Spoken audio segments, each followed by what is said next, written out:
രണ്ട് മാർഗങ്ങൾ. അധ്യായം 1, വാക്യങ്ങൾ 1 മുതൽ. ദുഷ്ടരുടെ ഉപദേശം സ്വീകരിക്കുകയോ പാപികളുടെ വഴിയിൽ വ്യാപരിക്കുകയോ പരിഹാസകരുടെ പീഠങ്ങളിലിരിക്കുകയോ ചെയ്യാത്തവൻ ഭാഗ്യവാൻ. അവൻ്റെ ആനന്ദം കർത്താവിൻ്റെ നിയമത്തിലാണ്. രാവും പകലും അവൻ അതിനെക്കുറിച്ച് ധ്യാനിക്കുന്നു.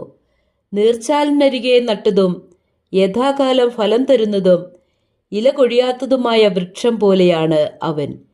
അവൻ്റെ പ്രവൃത്തികൾ സഫലമാകുന്നു. ദുഷ്ടർ ഇങ്ങനെയല്ല, കാറ്റ് പറത്തുന്ന പതിരുപോലെയാണവർ.